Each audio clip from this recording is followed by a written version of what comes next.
নবীর দিকে এগিয়ে যাও। এখন থেকে আর আপদ হবে না, এখন থেকে আর আমরা মার খাবো না, এখন থেকে আমরা নির্যাতিত হব না। তারা যদি আমাদেরকে একটা দেয়, আমাদের শরীরে যতটুকু শক্তি আছে 10টা তাদেরকে ফিরিয়ে দেব, একটাও আর সহ্য করা হবে না। অধিকার আদায় করার জন্য প্রয়োজন একটা নয় 10টা আঘাত করতে রাজি আছি, এরপরও নিজের অধিকার অন্য কারো হাতে যাইতে দেব না। আজকে সেই অধিকার আদায় করার কথা বলার কারণে আজকে নির্বিচারে গুলি করে পাখির মতো মানুষগুলোকে মারা হচ্ছে। যে মানুষগুলোকে মারা হচ্ছে তারা তো আমার আপনার সন্তান, হয়তো কারো ভাই, কারো ছেলে, হয়তো কারো বউ। আজকে একটা দল আপনি করতে পারেন, আমি ভিন্ন দলের মানুষ হতে পারি, আপনি আরেকটা দল করতে পারেন। এই জন্য আপনি 16 আনা থেকে 16 আনাই খেয়ে নেবেন, আমার জন্য 1 আনাও রাখবেন না। এটা তো মানুষের কোন বিবেকবান মানুষ হিসাবে বিবেচিত হতে পারে না। আজকে আপনারটা আপনি 16 আনা বুঝেন, আরেকজন একটা 4 আনাও না, তাহলে আপনি কিভাবে মানুষ হলেন? আল্লাহর বক্তব্যটা শুনেন, উলাইকা কালানামি বাল হুম আদল। আল্লাহ বলেন, যে ব্যক্তির মগজ আছে, পদবাচ্যে বিবেচিত সে মানুষ, দেখতে মানুষের মতো মনে হয়, তার 2টা হাত আছে, 2টা পা আছে, সে আমার মতো আপনার মতো 3 বেলা খায়, সব জায়গায় সুন্দরভাবে সাবলীল কথা বলে। আল্লাহ বলেন, যদিও মানুষের মতো দেখতে মনে হয়, কিন্তু বিবেক আছে, কাজে লাগায় না। বিবেক আছে, সত্যটা দেখে না। বিবেক আছে, সত্যটা দেখার পরেও সত্যের পক্ষে চলে না। আল্লাহ বলেন, এরা মানুষ হতে পারে না, এরা জানোয়ারের চাইতেও খারাপ। এই জন্য আমরা কি সবাই জানোয়ার হতে চাই না মানুষ হতে চাই? আর যে লোকটা জাহান্নামে যাবে,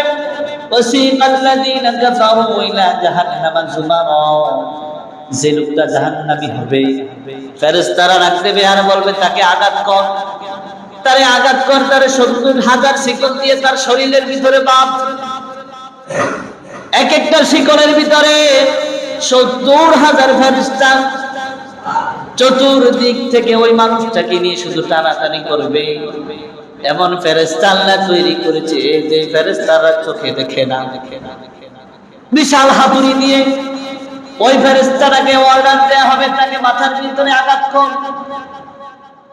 ওই ফেরেশতাটা তাফসীরে এসেছে, ওই ফেরেশতা হাতুড়ি দিয়ে যখন মাথাটার ভিতরে আঘাত করবে, মাথার মগজগুলো চূর্ণ বিচূর্ণ হয়ে যাবে।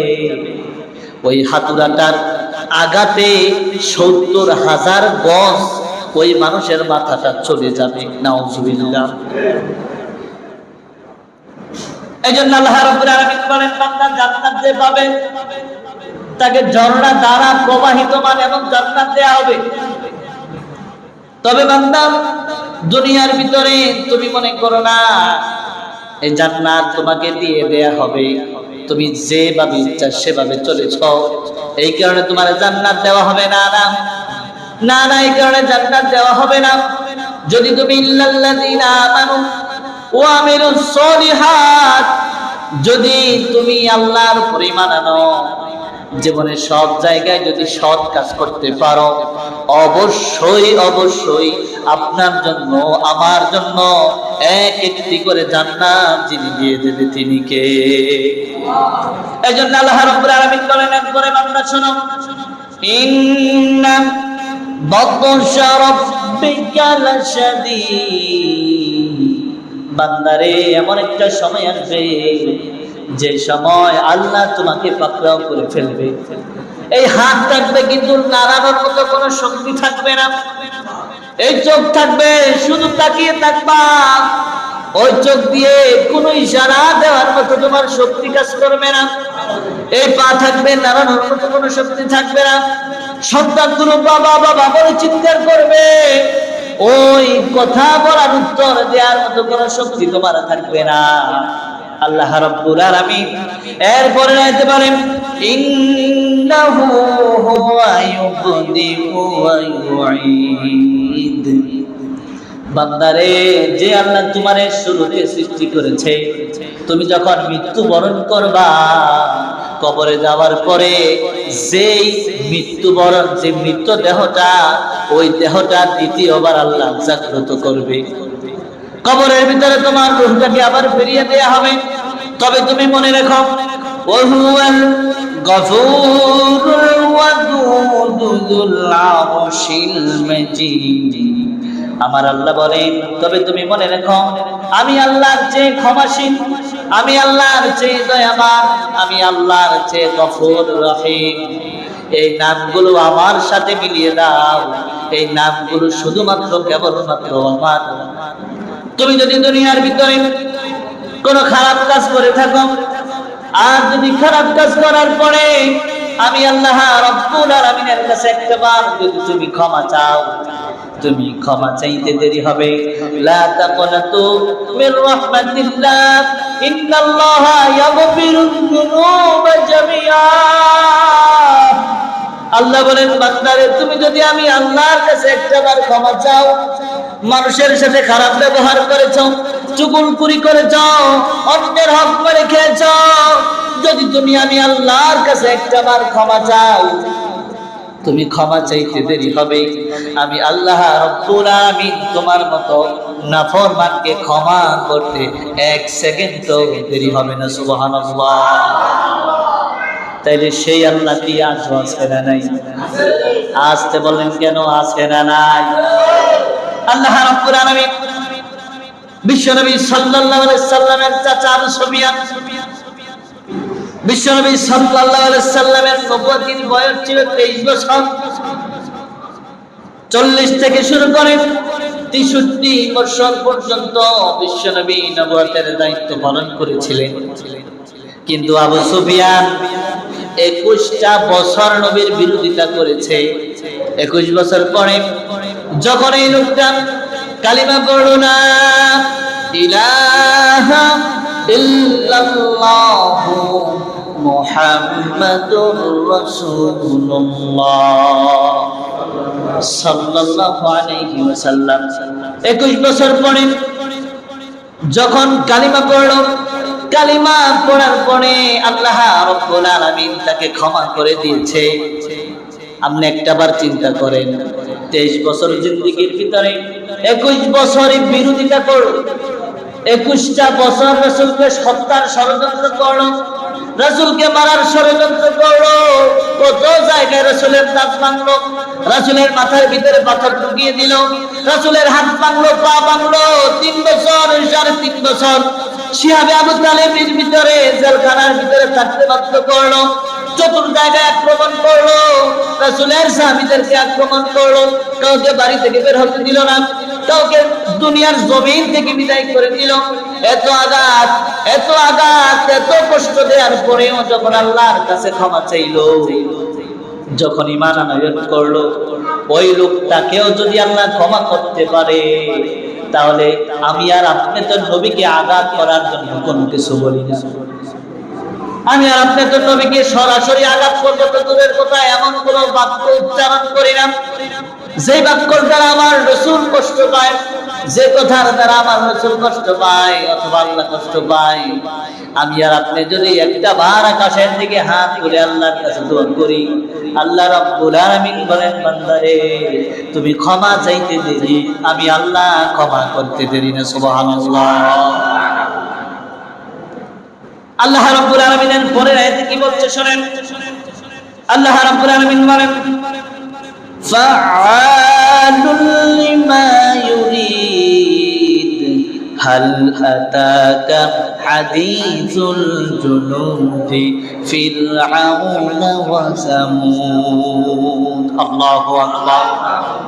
আল্লাহ রাব্বুল আলামিন বলেন, বান্দারে, তোমরা কি মনে করেছো আল্লাহ তোমাদের কোনো কিছুই হয়তো জানে না? না না, আল্লাহ রাব্বুল আলামিন রহমতের বেষ্টনী দিয়ে তোমাদেরকে আবদ্ধ করে রেখেছে। তোমরা চাইলেও তো আবদ্ধ থেকে বেরিয়ে যেতে পারবা না। অন্য একটি আয়াতে আল্লাহ রাব্বুল আলামিন বলেন, পৃথিবীর মানুষ, তোমরা এত বিদ্রোহ ঘোষণা করলে কেন? তোমরা কি নিজেরাই মনে করেছো আমরাই সর্বশক্তিমান? যদি এটা মনে রাখো, তুমি যদি নিজেকে সর্বশক্তিমান মনে করো, তুমি নিজেই যদি সবচেয়ে বেশি ক্ষমতাধর মনে করো, যদি মনে করো আমার উপরে ক্ষমতা করার জন্য, আমার উপরে কোনো কিছু চাষ করার জন্য পৃথিবী কেউ তো করতে পারে না, এই সিদ্ধান্তে যদি তুমি উপনীত হয়ে যাও, তোমার জন্য আল্লাহ সতর্ক বার্তা দিয়েছেন। আল্লাহ রাব্বুল আলামিন বলেন, ইয়া মা'শারাল জিন্নি ওয়াল ইনসি ইন ইসতাতা'তুম আন তানফুযু মিন আকতারিস সামাওয়াতি ওয়াল আরদি ফানফুযু লা তানফুযুনা ইল্লা বিসুলতান ফাবিআইয়ি আলা'i রাব্বিকুমা তুকাল্লিবান। আল্লাহু আকবার। আল্লাহ রাব্বুল আলামিন বলেন, বান্দারে, যদি আমি আল্লাহর আইন, আমি আল্লাহর যে বিধান, আমি আল্লাহ রাব্বুল আলামিন তোমাকে জীবন পরিচালনা করার জন্য যে একটি সংবিধান তোমারে দিলাম, ওই সংবিধান যদি তোমাদের ভালো না লাগে, যদি তোমাদের মনোভূত না হয়, যদি তোমাদের মনে কোন প্রকার কষ্ট দেয়, তাহলে আমি আল্লাহর এরিয়া থেকে তুই বেরিয়ে যা। এরিয়া থেকে কি বেরিয়ে যাওয়ার কোন সুযোগ আছে? কোন প্রকার সুযোগ আছে? কোন প্রকার সুযোগ নেই। আপনি এখানে থাকলেও আল্লাহ আপনাকে দেখতেছেন, আপনি আল্লাহর গণ্ডির ভিতরে আছেন। আপনি যদি মালয়েশিয়া চলে যান, অথবা আপনি যদি মাটির নিচে, কোন সমুদ্রের নিচে যদি আপনি বাড়ি তৈরি করে থাকতে চান, ওই সমুদ্রের নিচের জায়গাটাও কার? তাহলে এমন কোন জায়গা নাই যেই জায়গাটা আমার আল্লাহ রাব্বুল আলামিন পর্যবেক্ষণ করছেন না। আপনি কখন কি করেন সবকিছু দেখছে কে? আপনি কখন, কোন জায়গায়, কোন অবস্থায়, কোন গোপন কক্ষে কারে মারার ষড়যন্ত্র করেন, কার নামে মামলা দেওয়ার চেষ্টা করেন, পৃথিবীর কোন মানুষ জানে না, একজন জানে, তিনি কে? এই জন্য আল্লাহ রাব্বুল আলামিন শুরুতেই বলছেন, ইন্না বাতশা রাব্বিকা লাশাদীদ। বান্দারে, আমি যখন তোমারে করব, পৃথিবীর কেউ তোমারে বাঁচাতে পারবে না, সরাসরি আমি আল্লাহর কাছে তোমার হাজিরা দেয়া লাগবে। আজকে তুমি হয়তো মনে করছো আমার উপরে আমার মন্ত্রী আছে, এমপি আছে, আজকে আমার উপরে অনেক বড় লিডার আছে, হয়তো তারা আমাকে বাঁচাবে। কিন্তু আল্লাহ রাব্বুল আলামিন বলেন, না না বান্দারে, আমি যখন তোমাকে পাকড়াও করব, পৃথিবীর কোন নেতা নেত্রী, পৃথিবীর সবচেয়ে বড় ক্ষমতাশালী ব্যক্তিটাও তোমাকে বাঁচাতে পারবে না, রাখতেও পারবে না, সরাসরি আমি আল্লাহর হেফাজতে আসতে হবে, ঠিক কিনা? তাহলে এত বড়াই কার জন্য? এই যে এত শক্তি কার জন্য? এই যে একজন আরেকজনকে হুমকি দেন কার জন্য? একজন আরেকজনকে মেরে ফেলেন কার জন্য? একজন আরেকজনের উপরে লাঠিচার্জ করেন কার জন্য? একজন আরেকজনকে হত্যা মামলার আসামি বানাতে দ্বিধাবোধ করেন না কার জন্য? আরে ভাই, আপনিও মানুষ, আমিও তো মানুষ। আপনাকে যেমন আল্লাহ রক্ত কষ্ট দিয়েছেন, আমাকেও তো রক্ত কষ্ট দিয়েছে। আজকে অধিকার আদায় করার জন্য রাজপথে নামে কিছু নেতার কথার কারণে তাদেরকেও আঘাত করে, এমন বাটপার নেতাও আমাদের দেশে আছে না নাই? আরে ভাই, আমার অধিকার, আমার অধিকার আপনি ছিনিয়ে নেবেন আর আমি চুপ করে বসে থাকবো, এটা তো হতে পারে না। ফেরাউন যখন মুসা আলাইহিস সালামকে যখন উপত্যকা ছাড়তে বাধ্য করেছিলেন, আল্লাহ রাব্বুল আলামিনের কাছে মুসা আলাইহিস সালামের সৈন্যরা ডাক দিয়ে বলছিল, মুসা, ইন্না লামুদরাকু, আমরা তো হয়তো মনে হয় ফেরাউনের পাকড়াওয়ের ভিতরে পড়ে গেলাম, হয়তো আজকে আমরা বাঁচতে পারবো না। আমার আল্লাহ রাব্বুল আলামিন ওই সময় মুসা আলাইহিস সালামকে সান্ত্বনা দিয়েছিলেন, মুসা তুমি তোমার সাথীদেরকে বলো তারা যেন চিন্তিত না হয়, তারা যেন টেনশনগ্রস্ত না হয়। যেই জায়গায় তোমাদের সব কিছু করা শেষ, ওই জায়গা থেকে আমি আল্লাহর সাহায্য তোমাদের জন্য ওয়াজিব হয়ে যায়। ওই সময় মুসা আলাইহিস সালামকে ওই বিপদের মুখ থেকে যিনি বাঁচিয়ে দিয়েছিলেন তিনি কে? আবার মুহাম্মদ সাল্লাল্লাহু আলাইহি সাল্লাম নিজের অধিকার আদায় করার জন্য যদি আল্লাহর কাছে দোয়া করতেন, আল্লাহ কাফেরেরা তো আমাকে কথা বলতে দিচ্ছে না, দাওয়াত দিতে দিচ্ছে না, আমি একটা মানুষের কাছে যখন দাওয়াতের আহ্বান নিয়ে যখন চলে যাই, কাফেরেরা যখন জানতে পারে তখন আমাকে চতুর্দিক থেকে হামলা মামলার শিকার হওয়া লাগে। আল্লাহ তোমার কাছে দোয়া চাই, তুমি এটার কোনো ব্যবস্থা করো, তুমি আমার অধিকারটা ফিরিয়ে দাও। নবী যদি দোয়ার মাধ্যমে সমাধান চাইতেন তাহলে কি আমরাও তো সমাধানটা পেয়ে যেতাম, কিন্তু আল্লাহর রাসূল কি দোয়ার মাধ্যমে সমাধান চাইছে? কথা বলেন না, দোয়ার মাধ্যমে সমাধান চাইছে? আল্লাহ রাসূল সাল্লাল্লাহু আলাইহি সাল্লাম শুধু দোয়াই করলেন না, সাহাবীদেরকে নির্দেশ দিলেন, সাহাবীরা 10টা বছর মক্কার ভিতরে থাকতে দেয় নাই, যেখানে পাইছে ওইখানে মারছে।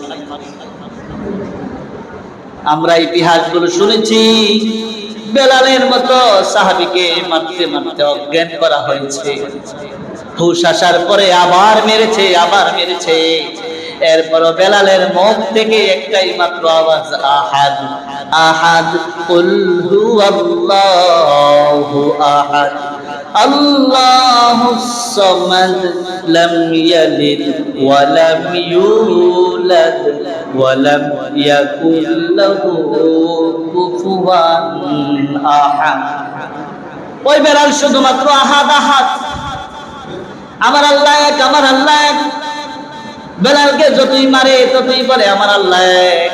10টা বছর বিশ্বনবী মক্কার ভিতরে মার খেয়েছে, অধিকার পাওয়া তো দূরের কথা, কারো কাছে বিচার দিতে গেলেও যেই লোকটা অন্যায় করছে তাকে শাস্তি দেয় না। কেন? মুহাম্মদ বিচার দিয়েছেন, তার উপরে শাস্তিটা বর্তিত হয়। আজকে আমার দেশে তাকে দেখেন, আপনি মার খাইছেন, আবার আপনি যখন যেই লোকটা সমাজে বিচার আচার করে ওই লোকটার কাছে যখন আপনি বিচার দিতে যান, যেই লোকটা আপনাকে বিচার করছে তার বিপক্ষে চলে যায় না, তার পক্ষে থাকে। আপনি মার খেয়েছেন, আপনার বিপক্ষেই রায়টা চলে যায়। এমন মোড়ল, এমন বিচারক আমাদের দেশে আছে না নাই? দেখতে কত বড় হাজী সাহেব, সেজদা দিলে উঠতে চায় না, রুকু দিলে নিচে নামতে চায় না, আবার সুদের টাকা ছাড়া 10টা টাকা কাউরে হাওলা তো দেয় না, এমন বাপ্পার হাজিও আছে না নাই? এই জন্য যে বিশ্বনবী অধিকার আদায় করার জন্য সাহাবীদেরকে নির্দেশ দিয়েছিলেন, সাহাবীরা এখন আর মুখের কথায় কাজ হবে না, এখন লাঠি হাতে নাও। এখন কি হাতে নাও? এখন কি হাতে নাও? এখন লাঠি হাতে নাও।